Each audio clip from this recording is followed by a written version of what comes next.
जय मसीह की good morning. आज सुबह प्रभु का वचन हमारे लिए मत्ती का सुसमाचार 5वां अध्याय और उसका 27 से लेकर 30वीं आयत तक। Matthew chapter 5 verse 27 to 30। पहले उसके 27 और 28वीं आयत को पढ़ेंगे, वर्स 27 एंड 28। तुम सुन चुके हो कि कहा गया था व्यभिचार ना करना, परंतु मैं तुमसे ये कहता हूं कि जो कोई किसी स्त्री पर कुदृष्टि डाले वह अपने मन में उससे व्यभिचार कर चुका। यहाँ पर यीशु मसीह अपने पहाड़ी उपदेश में व्यभिचार के बारे में लोगों को सिखा रहे हैं। पुराने नियम में मूसा के द्वारा इजरायलियों को दिया गया 10 आज्ञाओं में से एक आज्ञा ये था कि व्यभिचार नहीं करना। उस समय पर व्यभिचार को एक गंभीर पाप माना जाता था। लेकिन व्यभिचार क्या था? व्यभिचार वो था जब एक शादीशुदा कपल, एक पति पत्नी जो है, अपना शादी के बाहर किसी और के साथ रिश्ता रखते थे, जाकर उनके साथ एक शारीरिक संबंध रखते थे, तब उसे व्यभिचार कर कर टर्म दिया जाता था। लेकिन यीशु मसीह नए नियम के कलीसिया हम लोगों को ये बात सिखा रहे हैं कि पुराने नियम में व्यभिचार नहीं करना करके नियम था, लेकिन अब यीशु मसीह कहता है 28वीं आयत में, परंतु मैं तुमसे ये कहता हूं कि जो कोई किसी स्त्री पर कुदृष्टि डाले वो अपने मन में उससे व्यभिचार कर चुका है। यीशु मसीह कहता है कि अगर हम लोग किसी को बुरे नजर से देखते हैं और उनके बारे में हम लोग बुरी रीति से सोचते हैं, तब हमने ऑलरेडी व्यभिचार कर चुका है। पुराने नियम में जब लोग संबंध को रखते तब व्यभिचार माना जाता था। आज संबंध रखने की जरूरत नहीं है, हमारा मन में अगर हम सोचे तब भी वो व्यभिचार है। इसलिए यीशु मसीह उस धन्य वचन में 5:8 मत्ती का सुसमाचार में हम इस प्रकार पढ़ते हैं, धन्य है वे जिनके मन शुद्ध है क्योंकि वे परमेश्वर को देखेंगे। मेरे प्रियो, यीशु मसीह ये चाहता है कि हमारा मन शुद्ध रहे, किसी के बारे में हम गलत ना सोचे।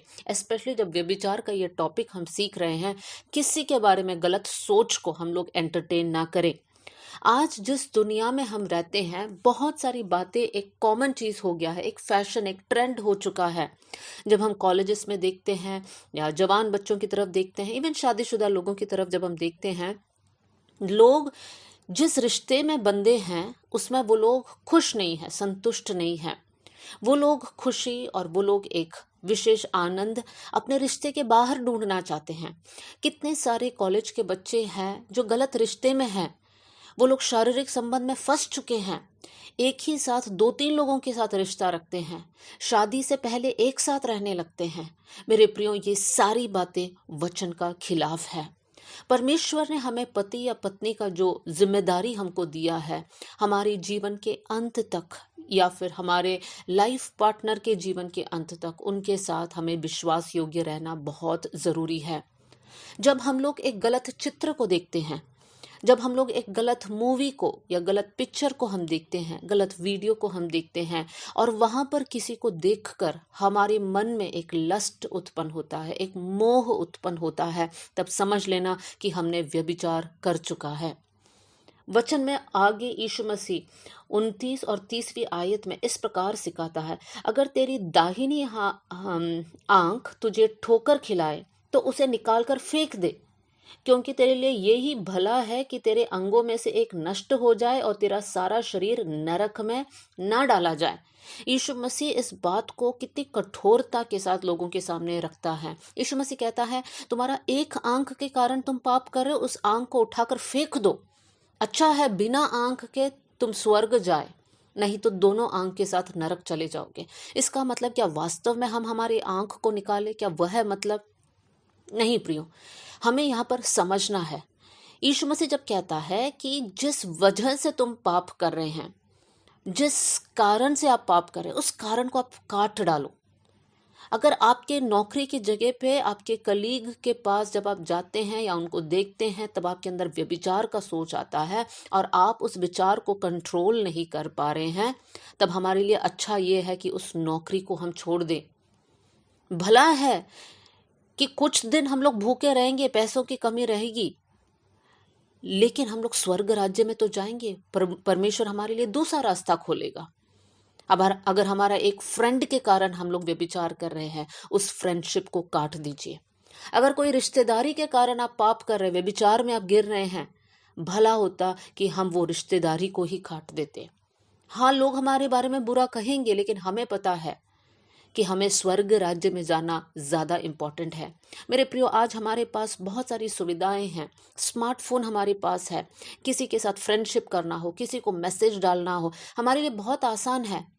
हम लोग ये निर्णय ले कि जिस इंसान को हम नहीं जानते हैं, उस इंसान को हम ना मैसेज डालेंगे, ना फ्रेंडशिप रिक्वेस्ट डालेंगे। हमें किसी रीति से किसी और को, या हम जो है स्वयं पाप में नहीं गिरेंगे और किसी और को भी पाप में नहीं गिराएंगे। बहुत से वक्त हम इस प्रकार कहते होंगे कि हमारा सोच सही है, लेकिन मेरे प्रियो, अगर हमारा चाल चलन सही नहीं है, अगर हमारे बातों के द्वारा, हमारे कपड़ों के द्वारा, हमारे कामों के द्वारा अगर हम किसी और को हमारे तरफ आकर्षित कर रहे हैं, तो वो भी व्यभिचार है। साथ में हमें बहुत सारी बातों का ध्यान रखना है। कभी भी हम अकेले किसी भी, अगर हम पुरुष है तो स्त्री के साथ ना रहे, स्त्री है तो पुरुष के साथ ना रहे। अगर हम कलीसिया में भी है, तब भी हमें इस बात का ध्यान रखना है, क्योंकि हम में से कोई भी सिद्ध नहीं है। शैतान हम में से किसी को भी गिरा सकता है। हम कितना भी वचन जानते हो, लेकिन एक कमजोर क्षण में शैतान हमको पाप में गिरा सकता है। इसलिए अच्छा है कि हम लोग अपने आप की सुरक्षा करें। हम लोग ऐसा मौका ही ना दे जहां पर शैतान हमें पाप में फंसा दे। तो मेरे प्रिय भाई बहनों, पहला कुरिन्थियों 6वां अध्याय और उसकी 19वीं आयत में हम पढ़ते हैं, क्या तुम नहीं जानते कि तुम्हारी देह पवित्र आत्मा का मंदिर है। 20वां आयत का लास्ट लाइन, इसलिए अपनी देह के द्वारा परमेश्वर की महिमा करो। आज हम लोग ये डिसीजन कर लेंगे कि प्रभु, ये शरीर आपका मंदिर है। हमारी सोच के द्वारा हम पाप ना करें, हमारा शरीर के द्वारा हम पाप ना करें। प्रभु, हमारे जीवन के अंत तक हमारे शरीर, मन और आत्मा आपके सामने शुद्ध और पवित्र रहे। पहला कुरिन्थियों 6:9 में हम इस प्रकार पढ़ सकते हैं कि कोई भी वेश्यागामी करने वाले, पर स्त्रीगामी करने वाले, पुरुषगामी, इस प्रकार के लोग परमेश्वर के राज्य के वारिस नहीं होंगे। मेरे प्रियो, हमें बहुत ही भय और भक्ति के साथ जीना है कि प्रभु, हम इस पाप में ना गिरे। आपने हमें बचाया प्रभु जी, आपने हमें अपना संतान बनाया परमेश्वर, लेकिन हम हमारा जीवन को सुरक्षित रखने वाले बन जाए। हमारा सोच सुरक्षित रहे, हमारा फ्रेंडशिप्स पवित्र रहे, हमारा हर एक रिश्ते पवित्र रहे। परमेश्वर पिता, आपके खिलाफ हम पाप ना करें। आइए हम लोग प्रार्थना करें। स्वर्गीय पिता, आज का वचन के लिए धन्यवाद प्रभु जी। प्रभु, बहुत से वक्त हमसे ये पाप हो जाता है, हमें माफ कर दीजिए परमेश्वर, शुद्ध कर दीजिए। ये व्यभिचार का पाप हमारे अंदर से निकाल दीजिए प्रभु। ये वचन सुनने वाले हर एक भाई बहन के लिए मैं दुआ करती हूँ प्रभु जी। अगर कोई भी इस प्रकार के पाप में फंस चुका है, प्रभु आप दया करना प्रभु जी, ताकि इस पाप से वो लोग निकल कर बाहर आए परमेश्वर पिता।